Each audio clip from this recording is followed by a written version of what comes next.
الله الرحمن الرحيم الحمد لله رب العالمين والصلاة والسلام على أشرف الأنبياء والمرسلين نبينا محمد وعلى آله وصحبه أجمعين وبعد إخوة الكرام আমরা আলোচনা করছি ইমাম ইবনে কুদামা আল মকদিসি রাহিমাহুল্লাহ রচিত এবং শেখ মুহাম্মদ ইবনে সালেহ আল উসাইমিন রাহিমাহুল্লাহর ব্যাখ্যাকৃত লুমায়াতুল ইতিকাদ থেকে আলোচনার বিষয়বস্তু মূল বিষয়বস্তু খুলাফায়ে রাশিদিন সম্পর্কে এবং সেই ধারাবাহিকতায় আমরা গতকাল ওমর ইবনুল খাত্তাব রাদিয়াল্লাহু আনহু কে কিভাবে খলিফা মনোনয়ন করা হয়েছিল সে বিষয়ে আমরা কিছুটা তার খলিফা মনোনয়নের পদ্ধতি কি ছিল সে বিষয়ে কিছুটা আলোচনা করেছিলাম। আজকে ইনশাআল্লাহ আমরা এই বিষয়ে সবিস্তার আলোচনা করব যে আবু বকর সিদ্দিক রাদিয়াল্লাহু আনহু তিনি কিভাবে ওমর ইবনুল খাত্তাব রাদিয়াল্লাহু আনহুকে খলিফা নির্ধারণ করলেন,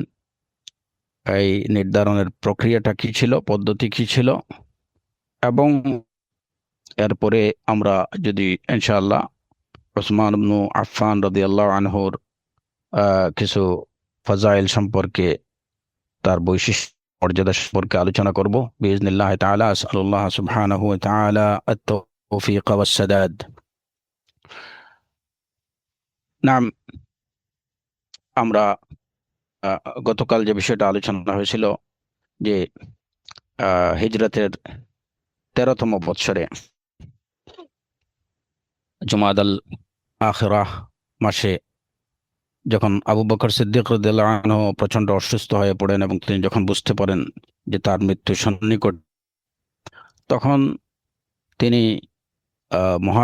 মুহাজির এবং আনসার সাহাবায়ে কেরামদেরকে ডেকে সমবেত করলেন এবং তাদেরকে যে তোমরা তোমাদের যাকে পছন্দ করো এরকম কাউকে তোমরা নিজেদের জন্য আমির নির্ধারণ করো, কারণ আমার জীবদ্দশায় যদি সেটা তোমরা করে ফেলো তাহলে হয়তো আমার পরে তোমাদের মধ্যে কোনো ধরনের মতানৈক্য দেখা দেবে না, মতবিরোধ দেখা দেবে না। তো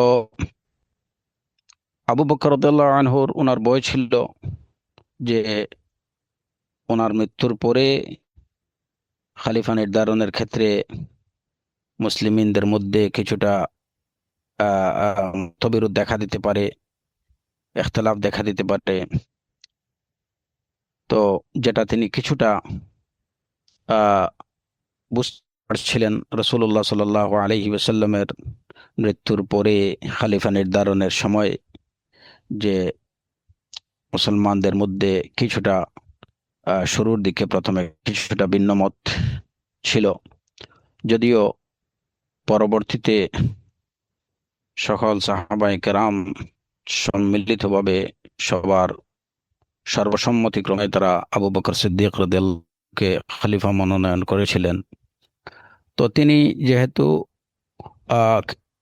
এই বিষয়টা প্রত্যক্ষ করেছিলেন যে মুসলমানদের মধ্যে কিছু বিভক্তি বা কিছু মতবিরোধ দেখা দিতে পারে, তো সেটা যেন তার মৃত্যুর পরে না হয় সে কারণে তিনি নিজে জীবিত থাকতেই এই বিষয়টা ফয়সালা করে যেতে চাইলেন এবং মুহাজির সাহাবায়ে কেরামদেরকে রাদিয়াল্লাহু আনহুম জামিআ ডেকে ওনাদেরকে বললেন যে তোমরা যাকে পছন্দ করো এরকম কাউকে নিজেদের আমির মনোনীত করে নাও।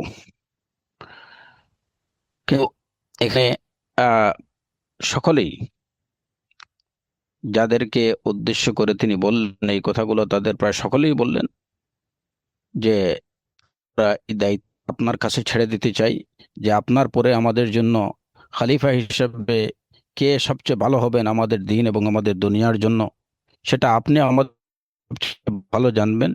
সুতরাং পরবর্তী খলিফা নির্ধারণের দায়িত্ব আমরা আপনাকে দিতে চাই, আপনি যাকে পছন্দ করেন, যাকে ভালো মনে করবেন তাকেই আপনি মনোনয়ন করেন। এই কথাগুলো মনে রাখবেন ইনশাআল্লাহ, তাহলে আমাদের পরবর্তী আলোচনাটা বুঝতে সহায়ক হবে ইনশাআল্লাহ।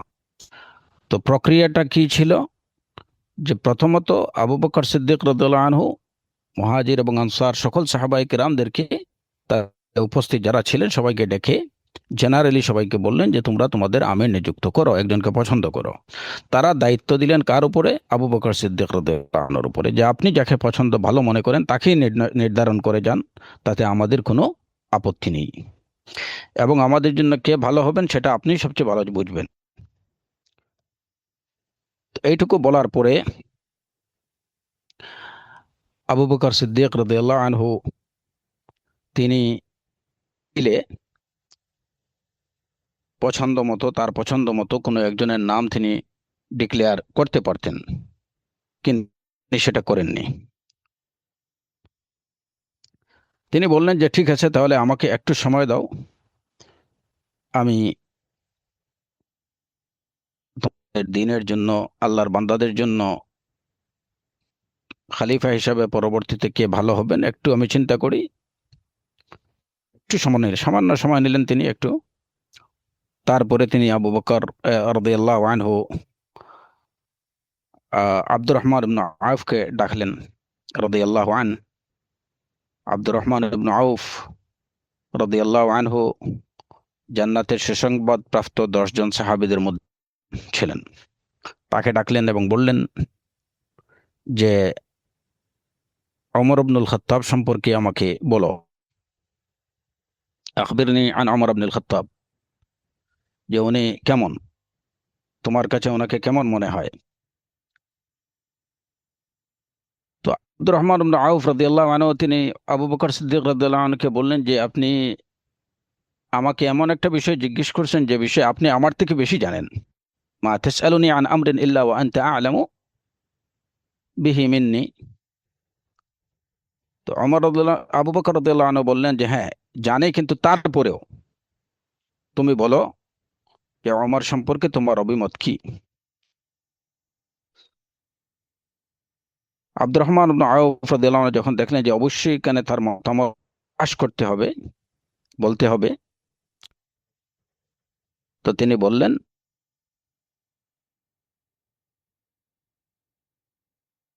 যে অবশ্যই ওমর ইবনুল খাত্তাব অত্যন্ত মানে খুবই উত্তম লোক এবং অত্যন্ত মর্যাদাবান লোক, এবং আপনি যে বিষয়ে চিন্তা করছেন মানে খলিফা নির্ধারণের জন্য, সেই খলিফা হিসাবে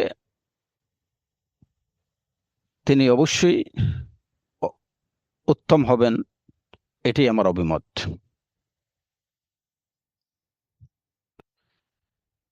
তো আব্দুর রহমান ইবনে আউফ রাদিয়াল্লাহু আনহু তার এই অভিমত দিলেন যে আপনি খলিফা হিসাবে যাকে চিন্তা করছেন, যদি ওমরকে চিন্তা করেন তাহলে খলিফা হিসাবে তিনি খুবই উত্তম হবেন, খুবই উত্তম ব্যক্তি হবেন, এবং তার সম্পর্কে তো আপনি আমার থেকে বেশি জানেন। তো মোট কথা আব্দুর রহমান ইবনে আউফ ওমর রাদিয়াল্লাহু আনহুর বিষয়ে তার অভিমত প্রকাশ করলেন যে তাকে খলিফা হিসাবে তিনি, পরবর্তী খলিফা হিসাবে তিনি একদম যথাযথ। এরপরে আবু বকর রাদিয়াল্লাহু আনহু তিনি ওসমান ইবনে আফফান রাদিয়াল্লাহু আনহুকে ডাকলেন এবং বললেন এই একই কথা, যে আমাকে ওমর ইবনুল খাত্তাব সম্পর্কে বলেন, আপনি ওনার সম্পর্কে কি মনে করেন খলিফা হিসাবে। তো ওসমান ইবনে আফফান রাদিয়াল্লাহু আনহু তিনি এই একই কথা বললেন যে আপনি ওমর ইবনুল খাত্তাব সম্পর্কে আপনি আমার থেকে বেশি জানেন। আবু বকর রাদিয়াল্লাহু আনহু নাছোড় বান্দা, উনি বললেন যে না, আমি যাই জানি কিন্তু তোমাকে বলতে হবে। তো ওসমান রাদিয়াল্লাহু আনহু তখন অত্যন্ত চমৎকার একটা কথা বললেন যে আহ আল্লাহুম্মা ইলমি বিহি আন্না সারিরাতাহু খায়রুম মিন আলানিয়াতিহি, যে আল্লাহ খুবই ভালো, সবচেয়ে ভালো জানেন যে ওমর ইবনুল খাত্তাব সম্পর্কে আমার জ্ঞান হচ্ছে বা আমার ধারণা হচ্ছে যে তার অভ্যন্তরীণ অবস্থা, তার বাহ্যিক অবস্থা থেকে তার ভিতরের অবস্থা আরো অনেক উত্তম। তাকে আমরা বাইরে যতটুকু উত্তম দেখি তার থেকেও তিনি আরো বেশি উত্তম। মানে যেটুকু আমাদের না দেখা, অদেখা, যেটুকু আমাদের দেখা বিষয়গুলো থেকে তার মধ্যে যে তার অদেখা বিষয়গুলো আরো বেশি উত্তম। তো এই কথাটার অত্যন্ত অত্যন্ত তাৎপর্যপূর্ণ যে একজন লোক হয়তো বাহ্যিকভাবে অনেক সময় দেখা যায় যে না, তার চলাফেরা খুবই ভালো, কিন্তু তার অন্যান্য মানে গোপনে দেখা যায় যে তার মধ্যে বেশিরভাগ ক্ষেত্রে মানুষের মধ্যে অনেক সময় মানুষ বাহ্যিকভাবে নিজেকে খুব ভালো সাজাতে চেষ্টা করে, কিন্তু তার ভিতরের অবস্থা হয় খুবই খারাপ। তার চাল চলন, আচার আচরণ, চরিত্র খুবই খারাপ হয়। কিন্তু যদি কারো বাহ্যিক অবস্থা থেকে তার ভিতরের অবস্থা যেটা মানুষের কাছে প্রকাশ্য না, সেটা যখন আরো ভালো হয়, তাহলে এইটাই প্রমাণ করে যে এই ব্যক্তি সবচেয়ে উত্তম। যার বাহ্যিক দিক থেকে তার অভ্যন্তরীণ বিষয়গুলো, গোপনীয় বিষয়গুলো আরো উত্তম হয়, তিনি সবচেয়ে উত্তম ব্যক্তি হয়ে থাকেন। কারণ যখন কেউ, যার মধ্যে আল্লাহ আজ্জা ওয়া জাল্লার তাকওয়া যত বেশি থাকবে, সেই তত বেশি উত্তম হবে তার গোপনীয় বিষয়গুলোর ক্ষেত্রে।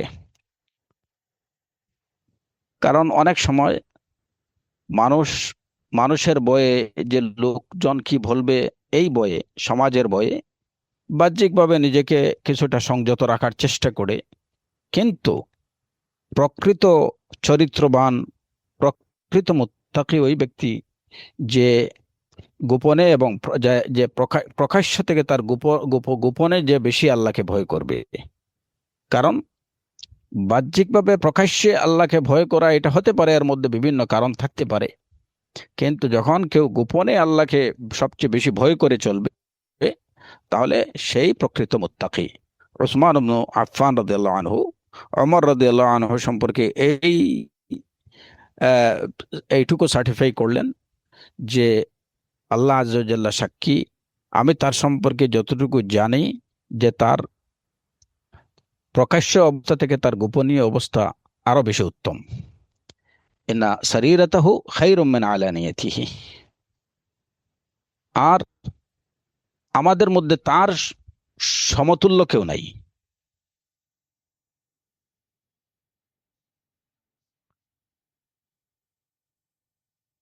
লাইসা ফিনা মিসলুহু।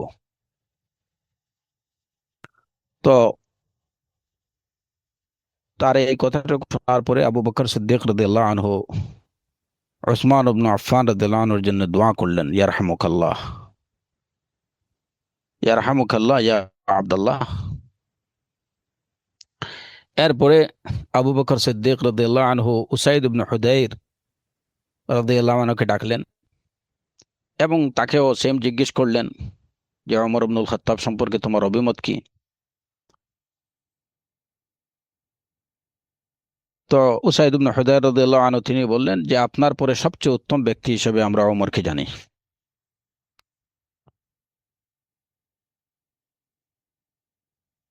এবং তার সম্পর্কে আরো বেশ কিছু ভালো কথা বললেন। তো এমনি ভাবে এক এক করে আবু বকর সিদ্দিক রাদিয়াল্লাহু আনহু, সাঈদ ইবনে যায়েদ এবং আরো বেশ কিছু আনসার এবং মুহাজিরিন সাহাবায়ে কেরামদের সাথে তাদের অভিমত নিলেন, এবং প্রায় সকলেই আহ, এক কথায় এক বাক্যে ওমর রাদিয়াল্লাহু আনহুকে সার্টিফাই এবং বললেন যে আপনার পরে আমরা সর্বোত্তম ব্যক্তি হিসাবে তাকেই জানি। এর মধ্যে একমাত্র একটু ভিন্ন মত ছিল তালহা ইবনে উবাইদুল্লাহ রাদিয়াল্লাহু আনহুর। তো তালহা ইবনে উবাইদুল্লাহ তিনিও আহ, জান্নাতের সুসংবাদ প্রাপ্ত 10 জনের মধ্যে একজন। তো তাকে যখন আবু বকর সিদ্দিক রাদিয়াল্লাহু আনহু ওমর ইবনুল খাত্তাব রাদিয়াল্লাহু আনহু সম্পর্কে জিজ্ঞেস করলেন, তো তখন তিনি ওমর রাদিয়াল্লাহু আনহু সম্পর্কে বললেন উম, যে ওমর অত্যন্ত খুব কঠোর এবং খুব কট্টরপন্থী লোক। তো এই বিষয়টা আমার কাছে একটু ভয় হচ্ছে যে আপনি আপনার পরে যদি এরকম খুব কঠোর নীতি মানে কঠোর নীতি অবলম্বনকারী কোনো লোককে যদি আপনি খলিফা নির্ধারণ করেন, অথচ তিনি যে একজন কঠোর ব্যক্তি সেটা আপনি জানেন, তাহলে যদি আপনার রব আপনাকে জিজ্ঞেস করেন যে কেন তুমি জেনে শুনে এরকম খুব কঠোর বা খুব কট্টরপন্থী একজন লোককে কেন তুমি খলিফা নির্ধারণ করলে, এই ছিল একমাত্র তালহা ইবনে উবাইদুল্লাহ রাদিয়াল্লাহু আনহুর অভিমত। তো এখানে যে বিষয়টা অবশ্যই আমাদের খেয়াল রাখতে হবে যে তালহা ইবনে উবাইদুল্লাহ রাদিয়াল্লাহু আনহু এই যে কথাটা, এটা ওমর রাদিয়াল্লাহু আনহু সম্পর্কে কোনো নেগেটিভ ভাবে কিন্তু উনি বলেননি, নেগেটিভ অর্থে বলেননি, উনি বাস্তবতা যেটা সেটাই বলছিলেন। এবং এই কথাটা সাহাবায়ে কেরামদের মধ্যে সবাই জানতেন যে আহ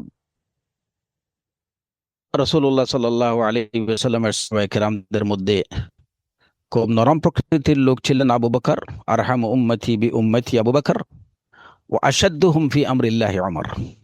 আর আল্লাহর নির্দেশের ক্ষেত্রে অত্যন্ত কঠোর ছিলেন ওমর।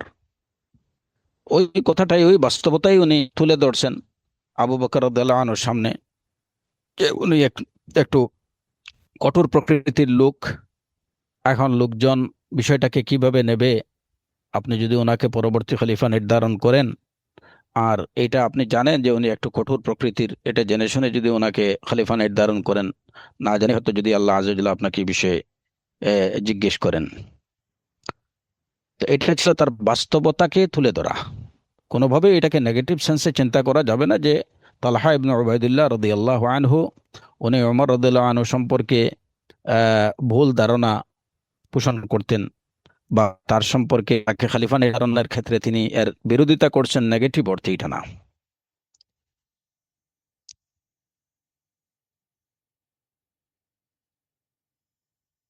তো আবু বকর সিদ্দিক রাদিয়াল্লাহু আনহু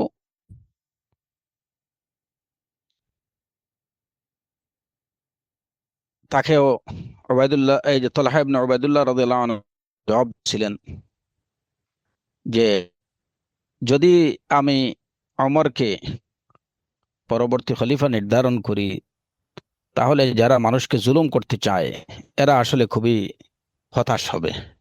অর্থাৎ জালিমরা ওমরের খলিফা মানে ওমর যদি খলিফা মনোনীত হন, তাহলে জালিম যারা আছে, অত্যাচারীরা, এরা খুবই হতাশ হবে।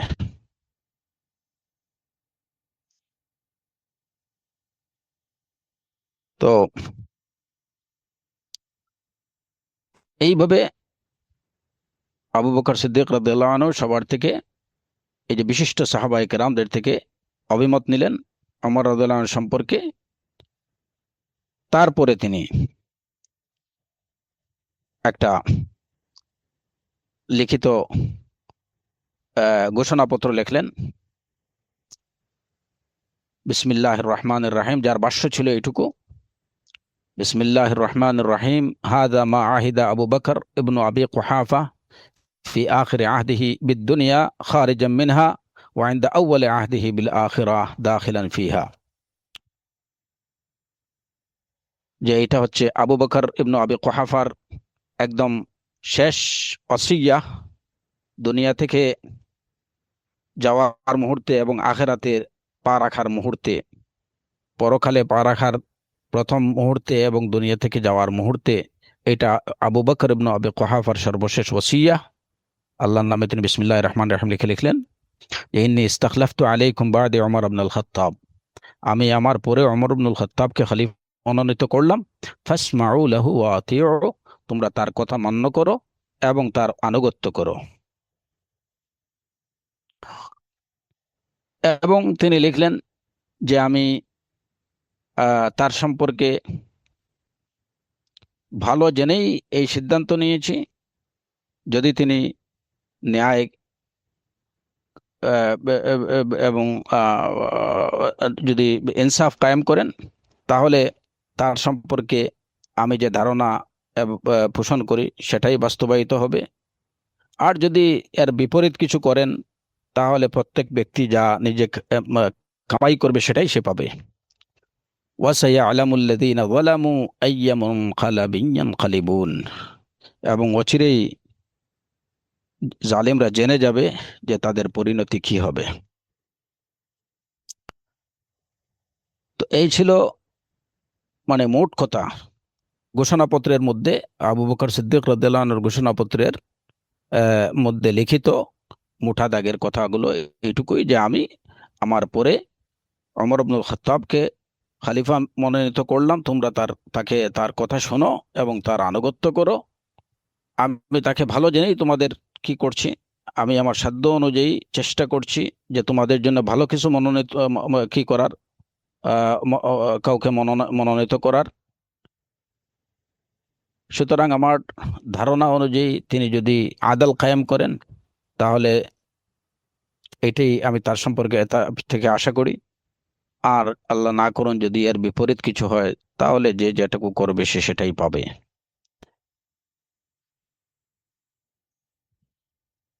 তো মনোনয়নের পরে এই ছিল ঘোষণা, এবং এই ঘোষণাটি লিখিতভাবে তিনি দিয়ে বিভিন্ন জায়গায় সেটা পাঠিয়ে দেন, যাতে গণমানুষের কাছে সেই বার্তা পৌঁছে যায়। এবং তিনি ওই যে বিভিন্ন এলাকার প্রধানদের কাছে এটা পৌঁছে দিলেন, পৌঁছানোর ব্যবস্থা করলেন, যে তারা যেন অন্যান্য প্রত্যেক এলাকার মানুষের সামনে এটা পড়ে শোনায়, মানুষকে পড়ে শোনায় যে আবু বকর রাদিয়াল্লাহু আনহু তারপরে ওমরকে খলিফা মনোনীত করছেন।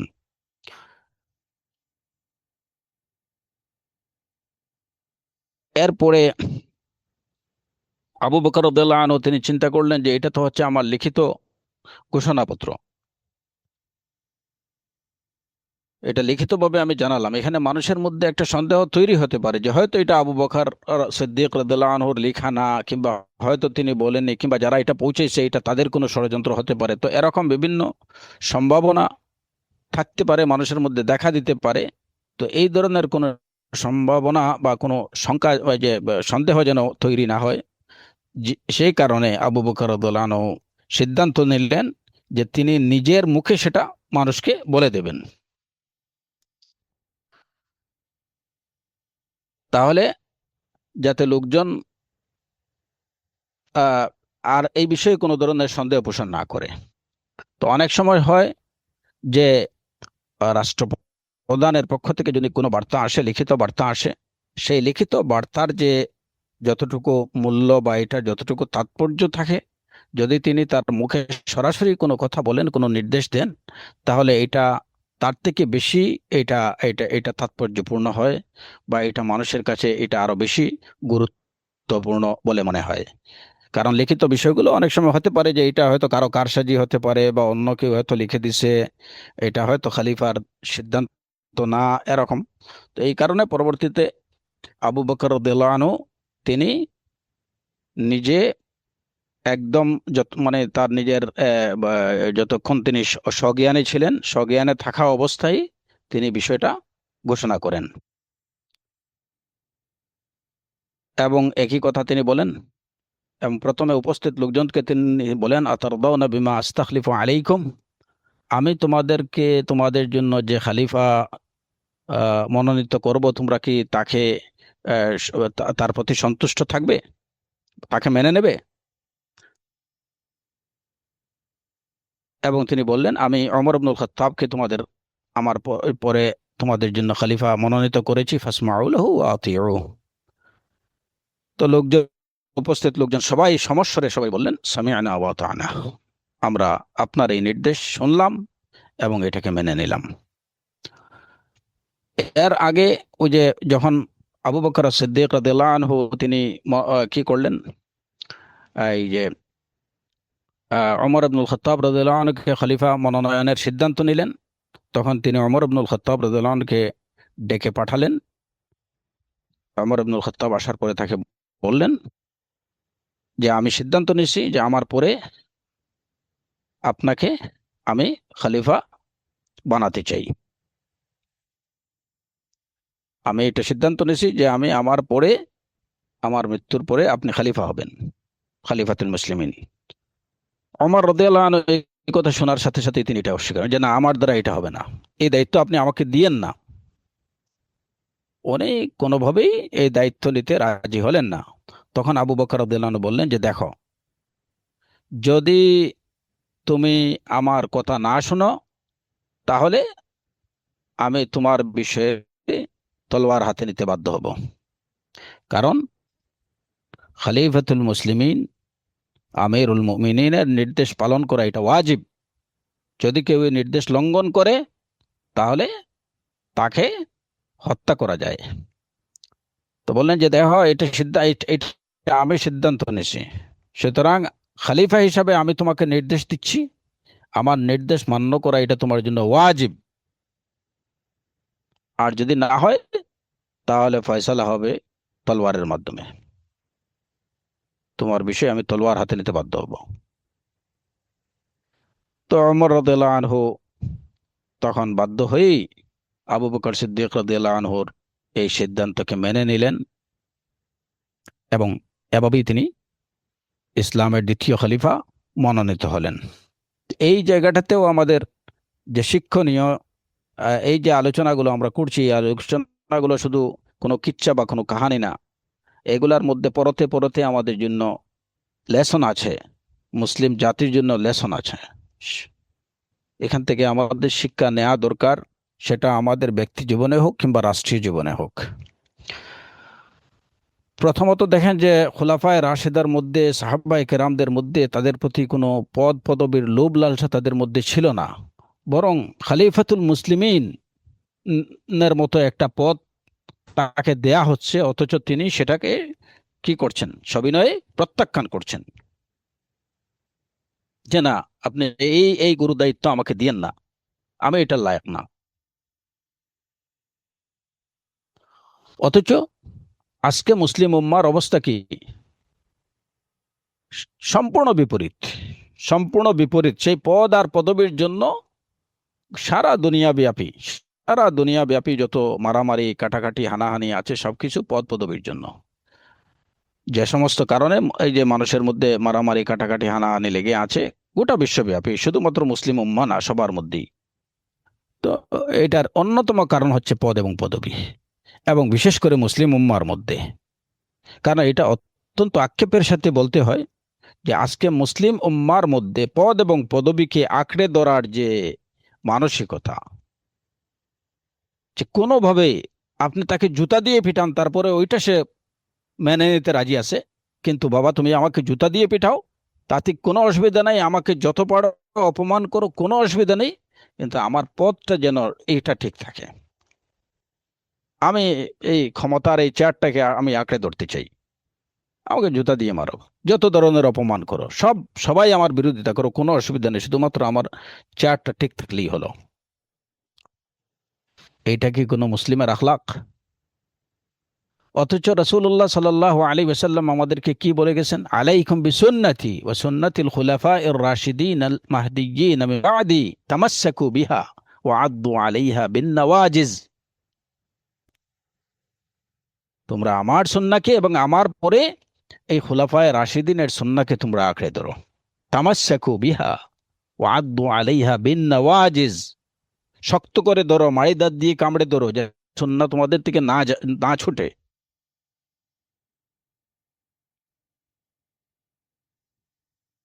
সুন্নাহ ছিল খুলাফায়ে রাশিদিনের এইটা।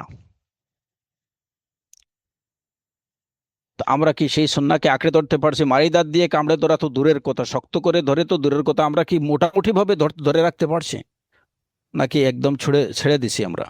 আমাদের অবস্থা আল্লাহুল মুস্তাআন বেশিরভাগ ক্ষেত্রেই এর বিপরীত। যে কারণে খায়ের এবং বারাকার আশা আমরা খুব বেশি করতে পারি না।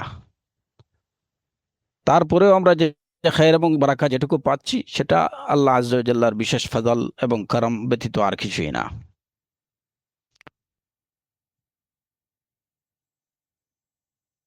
তো এইভাবেই ওমর রাদিয়াল্লাহু আনহুর খলিফা, তার নিয়োগ প্রক্রিয়াটা সম্পন্ন হয়, এবং ইসলামের তৃতীয় খলিফা হিসাবে তিনি দায়িত্ব পালন করেন। রাদিয়াল্লাহু আনহু ওয়া আরদাহ। ইসলামের এই দ্বিতীয় খলিফা জিলহজ মাসে 23 হিজরি সনে জিলহজ মাসে 63 বছর বয়সে শাহাদাত বরণ করেন।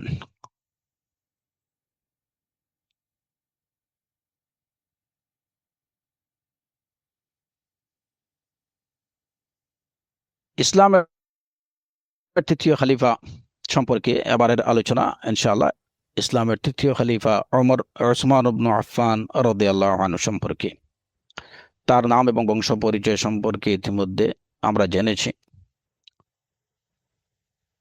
যে তিনি হলেন আবু আব্দুল্লাহ যুন-নুরাইন ওসমান ইবনে আফফান, উমাইয়া গোত্রের লোক।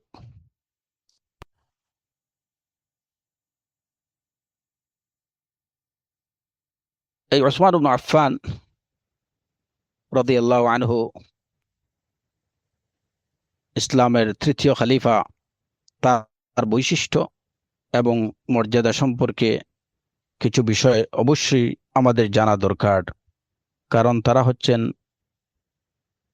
আল খলিফা খুলাফায়ে রাশিদা,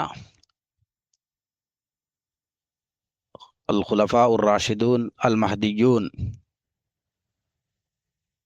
সুতরাং এদের বৈশিষ্ট্য আমাদের জানা দরকার এই কারণে যে যাতে করে কিছুটা হলেও আমরা তাদের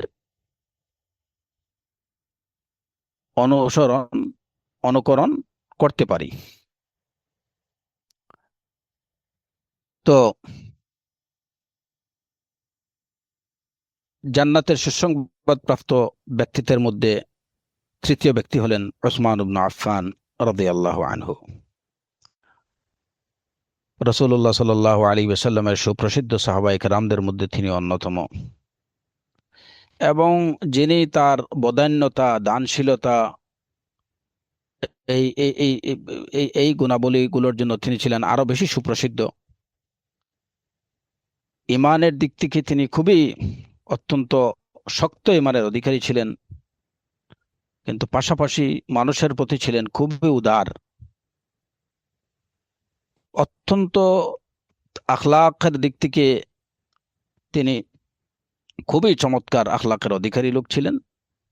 তো এই বিষয়ে এখানে একটা বিষয় বলে রাখা দরকার যে প্রত্যেক সাহাবী সম্পর্কে আমরা এই যে বৈশিষ্ট্যগুলো বলছি, এর অর্থ এইটুকু না যে এই বৈশিষ্ট্যগুলো অন্য সাহাবীদের মধ্যে নেই, বা এই যে ওসমান ইবনে আফফান রাদিয়াল্লাহু আনহুর মধ্যে যে বৈশিষ্ট্য ছিল এটা ওমর ইবনুল খাত্তাব বা আবু বকর সিদ্দিক রাদিয়াল্লাহু আনহুর মধ্যে ছিল না, এটা না। এই বিশেষভাবে এগুলা মেনশন করার উদ্দেশ্য হলো এটুকু, বা যখন কোনো সাহাবীর বিশেষ কোনো বৈশিষ্ট্য বলা হয় তার মানে হলো যে তার মধ্যে এই বৈশিষ্ট্যটা বা এই গুণাবলীটা বেশি ছিল, এই গুণটা বেশি ছিল। এইটাই মানে সবার মধ্যে সব গুণ তো সমানভাবে থাকে না।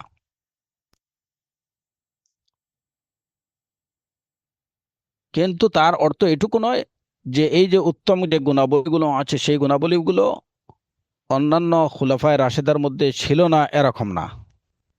এক একজন এক একটা বিষয়ে তার মধ্যে বেশি ছিল, এবং ওই কারণে ওই গুণ নিয়ে উনি বেশি পরিচিতি পাইছেন। তো যেমন আবু বকর রাদিয়াল্লাহু আনহু, তিনিও ছিলেন অত্যন্ত উদার প্রকৃতির লোক। হ্যাঁ, আল্লাহর পথে ব্যয় করার ক্ষেত্রে সবার থেকে তিনি ছিলেন অগ্রজ। হ্যাঁ, কিন্তু ওসমান রাদিয়াল্লাহু আনহু তার বদান্যতা, দানশীলতা, দিনের পথে আল্লাহর পথে ব্যয় করার ক্ষেত্রে তার এই বদান্যতার বিষয়ে এইটা নিয়ে তিনি বেশি সুপরিচিত ছিলেন মানুষের মধ্যে। তিনি আরো বেশি আল্লাহ আযজা ওয়া জাল্লা তাকে যেভাবে সম্পদ দান করেছিলেন, ঠিক তেমনিভাবে সম্পদের প্রাচুর্য ছিল তার কাছে, এবং দিনের পথে ব্যয় করার ক্ষেত্রেও তিনি ছিলেন উদার হস্ত। যে কারণে বদান্যতা বা দানশীলতার এই গুণটা তার মধ্যে বেশি থাকার কারণে যে কারাম এবং জৌদের গুণাবলী নিয়ে তিনি বেশি প্রসিদ্ধ হয়েছেন, এবং মানুষের সাথে মানে জনকল্যাণমূলক কাজে তিনি ছিলেন খুবই অগ্রজ। সাহাবায়ে কেরামের আরো অনেকেই জনকল্যাণমূলক কাজ করতেন, কিন্তু কেউ মানে ওই বিষয়ে তার বেশি ফোকাস ছিল, তিনি ওই বিষয়টাতে বেশি ফোকাস করতেন, বা ওইখানে তার অবদান বেশি ছিল জনকল্যাণমূলক কাজে। এবং আমৃত্যু তিনি এইসব গুণাবলীতে ভূষিত ছিলেন।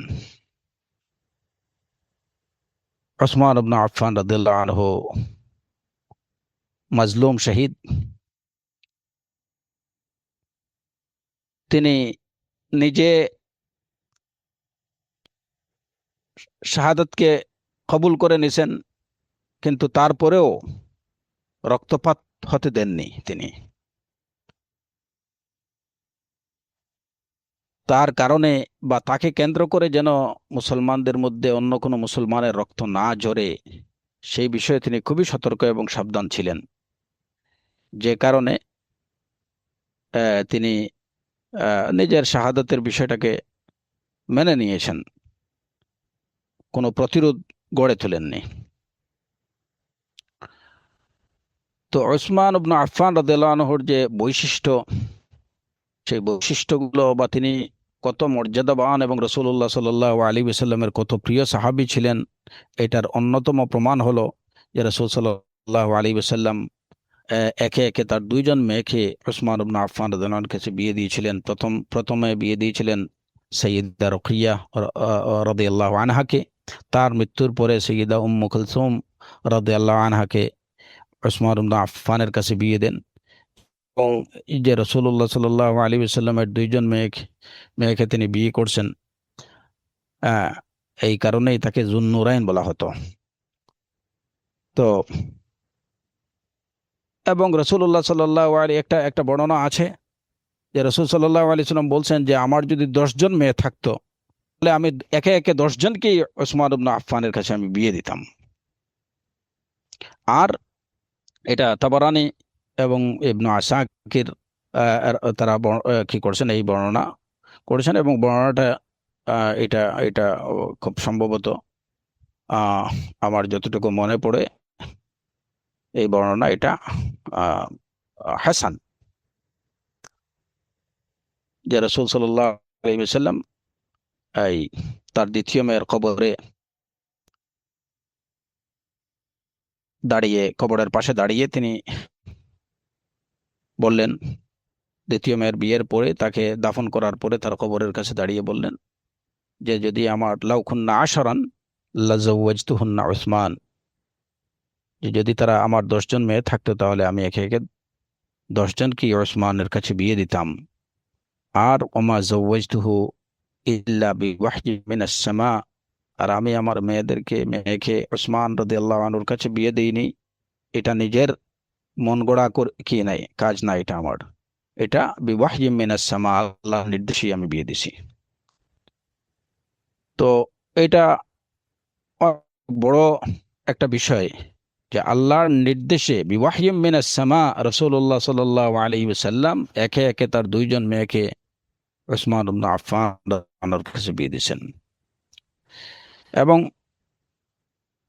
অন্য একটা বর্ণনায়, সেটাও সনদের দিক থেকে গ্রহণযোগ্য,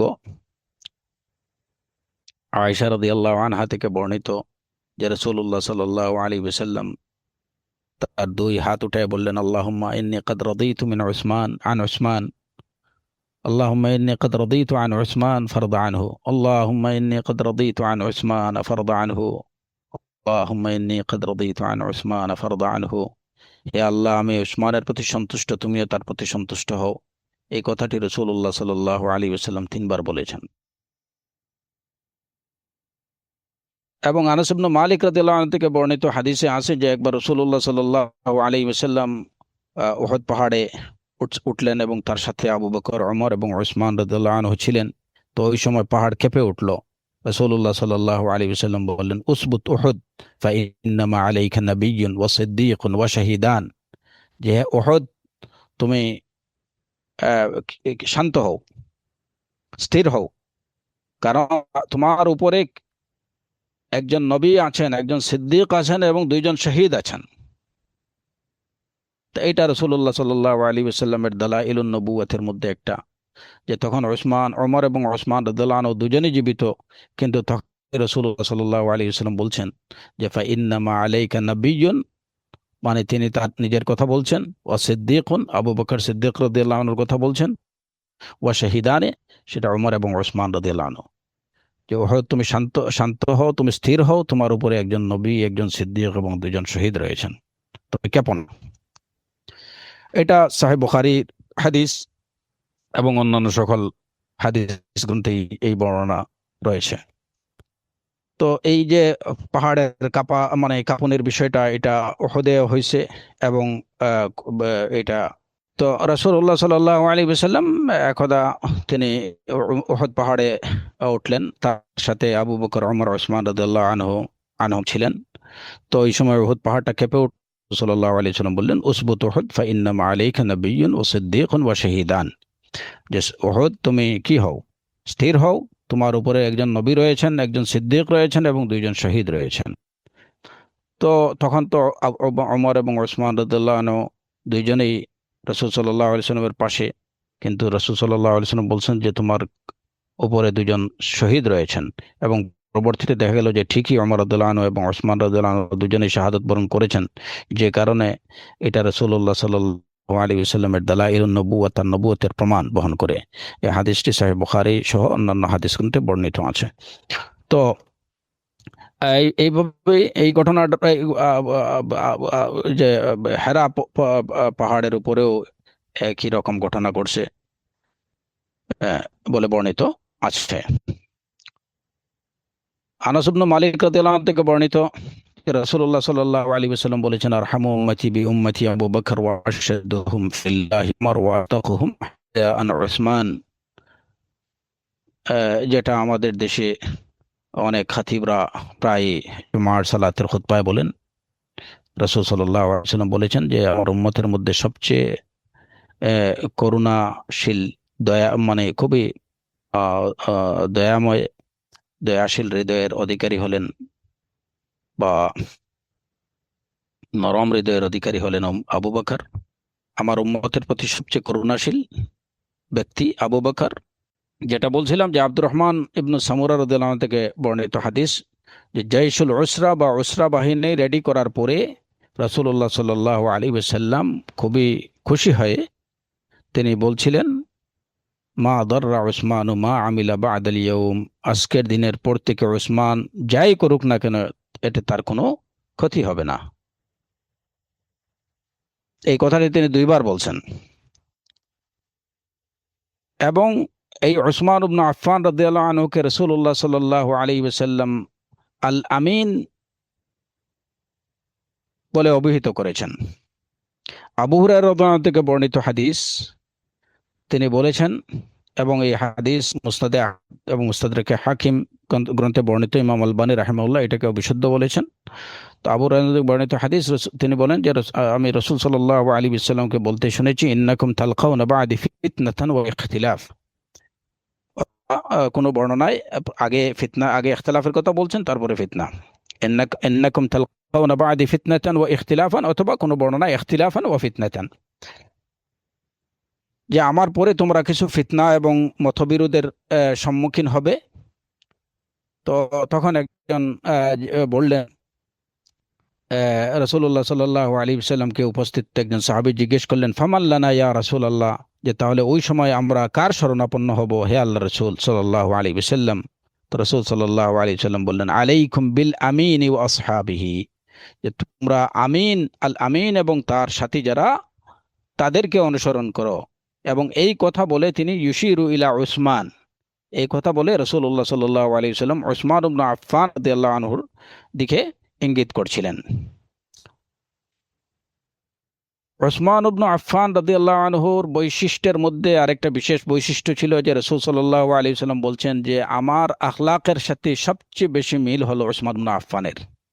তিনি তার মেয়ে রাকিয়া রাদিয়াল্লাহু আনহাকে বলছিলেন, আবু হুরায়রা রাদিয়াল্লাহু আনহু থেকে বর্ণিত হাদিস, যেটা মুসনাদে আহমদ, তাবারানী সহ আরো অনেকে বর্ণনা করেছেন। এই যে রাসূলুল্লাহ সাল্লাল্লাহু আলাইহি ওয়াসাল্লাম তার মেয়ে রাকিয়া রাদিয়াল্লাহু আনহাকে বলছিলেন, রকিয়া তিনি উসমান রাদিয়াল্লাহু আনহুর স্ত্রী, রাসূলুল্লাহ সাল্লাল্লাহু আলাইহি সাল্লামের মেয়ে।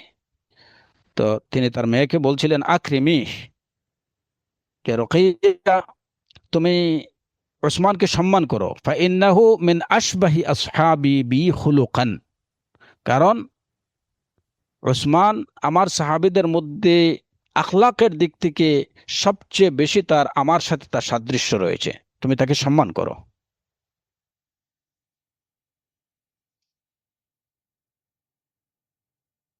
উসমান রাদিয়াল্লাহু আনহু, যেটা রাসূল সাল্লাল্লাহু আলাইহি ওয়াসাল্লামের অন্য হাদিসে আমরা বললাম যে আসদাকুহুম হায়াআন উসমান, সবচেয়ে বেশি প্রকৃত অর্থে যে লজ্জা লজ্জার গুণান্বিত ছিলেন উসমান ইবনে আফফান রাদিয়াল্লাহু আনহু। রাসূল সাল্লাল্লাহু আলাইহি ওয়াসাল্লামের হাদিস, তিনি বলেছেন যে একটা ঘটনার পরিপ্রেক্ষিতে রাসূল সাল্লাল্লাহু আলাইহি ওয়াসাল্লাম বলেছেন যে যাকে মালায়েকারা যাকে লজ্জা পান, আমি কি তাকে লজ্জা পাবো না? যাকে মালায়েকারা লজ্জা পায়, আমি কি তাকে লজ্জা পাবো না? রাসূলুল্লাহ সাল্লাল্লাহু আলাইহি ওয়াসাল্লাম বলছেন। তো যে কারণে আসদাকুহুম হায়াআন উসমান, এই উসমান রাদিয়াল্লাহু আনহুর তার যে অবদান, ইসলামের মধ্যে তার অবদান, সেগুলা হচ্ছে অত্যন্ত অনেক অনেক অনেক অবদান রয়েছে, আর যেগুলার বেনিফিট মুসলিম জাতি এখনো ভোগ করছেন। জয়শুল উসরা বা উসরা বাহিনীকে তৈরি করার পরে, যেখানে আমরা বললাম যে রাসূলুল্লাহ সাল্লাল্লাহু আলাইহি ওয়াসাল্লাম অত্যন্ত খুশি হয়ে বলছিলেন যে আজকের দিনের পর থেকে ওসমান যাই করুক না কেন তার কোনো অসুবিধা নেই, কোনো ক্ষতি হবে না।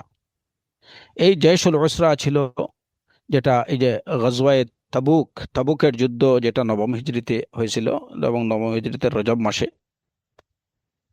রোম বাহিনীর বিরুদ্ধে, রোমের বিরুদ্ধে মুসলমানদের যে যুদ্ধ হয়েছিল। তো রাসূলুল্লাহ সাল্লাল্লাহু আলাইহি ওয়াসাল্লামের সময় নবম হিজরিতে, তো ওই সময় মুসলমানদের জন্য সময়টা ছিল খুবই কঠিন, মানে সব দিক থেকে খুবই, মানে প্রচন্ড রকম অভাব অনটন, এবং একটা বাহিনী তৈরি করার মতো যে রসদ সামান যেটুকু দরকার, এগুলার মানে বলতে গেলে কোনো কিছুই ছিল না। ওই সময় ওসমান রাদিয়াল্লাহু আনহু, তিনি প্রায় প্রায় 1000 উট এবং 70টা ঘোড়া মুসলিম বাহিনীর জন্য তৈরি করেছিলেন, এবং রোমের বিরুদ্ধে জিহাদের জন্য পাঠিয়েছিলেন। রাসূলুল্লাহ সাল্লাল্লাহু আলাইহি ওয়াসাল্লাম তার এই কাজে অত্যন্ত খুশি হয়ে বলছিলেন, মা দাররা উসমান মা আমিলা বা'দাল ইয়াউম। মদিনাতে মুসলমানদের খাবার পানির একমাত্র একটা মাত্র এই যে কি ছিল, কূপ ছিল, বি'রে রুমা। খাবার পানির প্রচন্ড সংকটে যখন মুসলিমরা ভুগছিলেন, তখন ওসমান রাদিয়াল্লাহু আনহু এই বি'রে রুমাকে কিনে মুসলিমদের জন্য উন্মুক্ত করে দিয়েছিলেন। বি'রে রুমা, যেটা এখনো এই যে বি'রে উসমান হিসাবে পরিচিত, এবং ওইখানে এখন আলহামদুলিল্লাহ অনেক এই এই এই কুয়ার পানিকে কেন্দ্র করে ওইখানে অনেকগুলো মানে বাগান গড়ে উঠেছে। তো এই এই এই কূপ তিনি কিনেছিলেন তখনকার সময় 35,000 দিরহাম দিয়ে, এবং এটা কিনে তিনি আল্লাহর রাস্তায় সাদকা করে দিয়েছিলেন মুসলমানদের জন্য, যার বেনিফিট এখনো সৌদির মুসলমানরা পাচ্ছেন। উসমান ইবনে আফফান রাদিয়াল্লাহু আনহু, তিনি মসজিদে নববীর যে সম্প্রসারণের জন্য রাসূলুল্লাহ সাল্লাল্লাহু আলাইহি ওয়াসাল্লামের সময়, এই যে মসজিদে নববীর তখন যতটুকু ছিল, পার্শ্ববর্তী জমিটুকু তিনি প্রায় 25,000 দিরহাম দিয়ে কিনে সেটা মসজিদে দান করেছিলেন। এরপরে এই তো দিন দিন আরো পরবর্তীতে তো অনেক এক্সটেনশন হয়েছে, কিন্তু তখন 25,000 দিরহাম দিয়ে জমি কিনে মসজিদে নববী সম্প্রসারণের জন্য দিয়েছিলেন। কারণ তখন মসজিদে নববীতে মুসলমানদের সালাতের কি হতো না, জায়গা সংকুলন হতো না। তো মসজিদে নববী মুসলমানদের সালাতের ব্যবস্থা করে দিলেন, পানির ব্যবস্থা করে দিলেন। গজওয়ায়ে তাবুকে মুসলমানদের, এবং গজওয়ায়ে তাবুকের এটার একটা বিশেষ অবদান ছিল যে ওই যুদ্ধের পরেই দলে দলে লোকজন আরো বেশি ইসলামের মধ্যে প্রবেশ করছিল। উসমান উসমান রাদিয়াল্লাহু আনহু তিনি হাফিজুল কোরআন ছিলেন এবং লোকজন তার কাছে কোরআন পড়তেন। উসমান রাদিয়াল্লাহু আনহু বৈশিষ্ট্য ছিল তিনি ব্যাখ্যা প্রচণ্ড আল্লাহর কাছে খুব বেশি খাটতেন। কোনো কোনো বর্ণনায় পাওয়া যায়, এবং এই বর্ণনাগুলো গ্রহণযোগ্য বর্ণনা, এগুলো কোনো বানোয়াট কথা না, যে তিনি এত বেশি খাটতেন যে মানে তার চোখ থেকে পানি পড়তে পড়তে গালের মধ্যে দাগ পড়ে গেছিল। তো দিনের মধ্যে দিনে ইসলামে উসমান ইবনে আফফান রাদিয়াল্লাহু আনহুর অবদান সব দিক থেকেই, যেভাবে জান দিয়ে তিনি আল্লাহর পথে দিনকে সাহায্য করেছেন এবং উদার হস্তে মাল দিয়েও তিনি আল্লাহর দিনকে সাহায্য করেছেন। ফারাদিয়াল্লাহু আনহু ওয়া আরদাহ। আমার যতটুকু মনে পড়ে আজকে মানে উসমান ইবনে আফফান রাদিয়াল্লাহু আনহুর মানাকিব বা তার ফাজাইল আরো অসংখ্য, এখান থেকে হয়তো কিছুটা আমরা আপনাদের সামনে তুলে ধরলাম। এবং আজকের আলোচনা আমি এখানেই রাখতে চাই। ইনশাআল্লাহ আল্লাহ আযজা ওয়া জাল্লা যদি আমাদের তৌফিক দেন, তাহলে পরবর্তী আলোচনা ইনশাআল্লাহ, সামনের আলোচনাগুলো হয়তো আর বেশ কিছু বিষয় আসবে, যে ওসমান ইবনে আফফান রাদিয়াল্লাহু আনহুর কে খলিফা কিভাবে মনোনীত করা হলো, এবং ইনশাআল্লাহ এই উলুমাতুল ইতিকাদের এই ধারাবাহিক আলোচনায় আমরা খলিফা নির্ধারণের যে শরীয়তসম্মত পদ্ধতি কি, মুসলমানদের আমির বা হাকিম নির্ধারণের শরীয়তসম্মত পদ্ধতি কি, সে বিষয়গুলা নিয়ে পরবর্তীতে আলোচনা করব বিইজনিল্লাহ তাআলা, আল্লাহ আযজা ওয়া জাল্লা যদি তৌফিক দেন। তো আজকের আলোচনা এখানেই শেষ করছি। আল্লাহ সুবহানাহু ওয়া তাআলা আমাদেরকে খুলাফায়ে রাশিদিনের সুন্নাহকে যথাযথভাবে অনুসরণ করার তৌফিক দিন, এবং জীবনের সর্বক্ষেত্রে আমরা যেন কোরআন এবং সুন্নাহকে মেনে চলতে পারি। আল্লাহ আযজা ওয়া জাল্লা সেই তৌফিক আমাদের সবাইকে দান করুন। ওয়া আখিরু দাওয়ানা আলহামদুলিল্লাহি রাব্বিল আলামিন ওয়া সাল্লাল্লাহু ওয়া সাল্লামা আলা নাবিয়িনা মুহাম্মদ ওয়া আলা আলিহি ওয়া সাহবিহি আজমাইন।